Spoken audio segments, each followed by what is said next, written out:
The University Library of Leuven is a splendid landmark on one of the central squares in town. It houses more than 1 million books and a collection of more than 40,000 old prints, 1,000 manuscripts, and 150 ancient handwritten lecture notes. The building hosts important heritage institutions and the university archives, which exist since 1425 and have recently been incorporated into UNESCO's Memory of the World Register. The Grand Reading Room, which was modeled on that of the New York Public Library, forms the heart of the building and is a vibrant place of study. All this is the result of a long and moving history. In 1636, KU Leuven installed its first central library, and in the following centuries, its collection evolved into one of the most important in the Low Countries.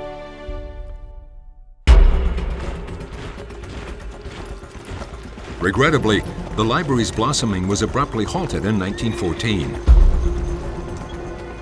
On the night of August 25th, German soldiers set fire to the 14th century University Hall, which housed the library, and that way destroyed more than 300,000 books, 1,000 manuscripts, and 800 incunabula.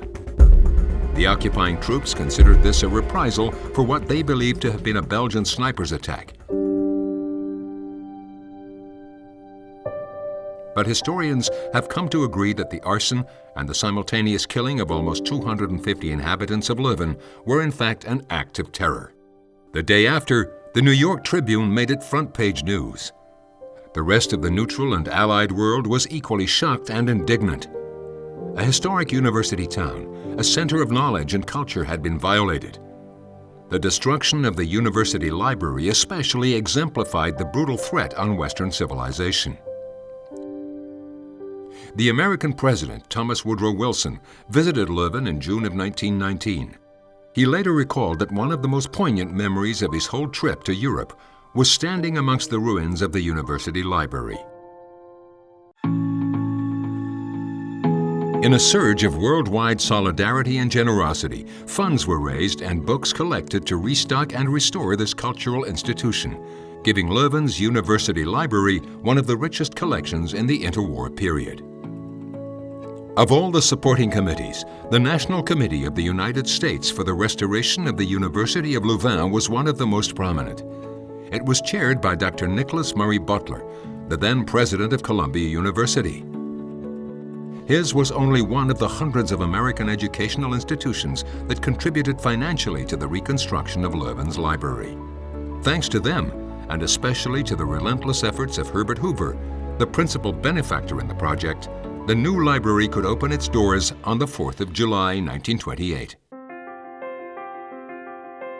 Its architect was the New York-born Whitney Warren, who'd made his name with Grand Central Station. The impressive building includes an 80-meter-high tower, which houses a carillon offered by American engineers as a memorial to their colleagues fallen on the European battlefield.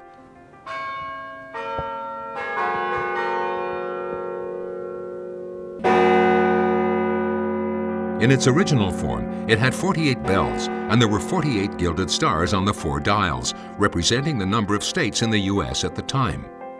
On the stepped gables, an American eagle takes its place. Every year on Independence Day, the Stars and Stripes fly from the tower.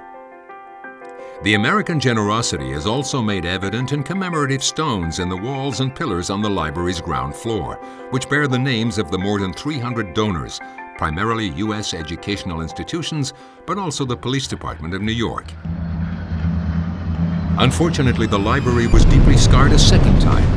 In May 1940, when the German Wehrmacht overran Leuven, it was set on fire again, and nearly 1 million books went up in flames. Afterwards, the library was once again restored according to Warren's original plans.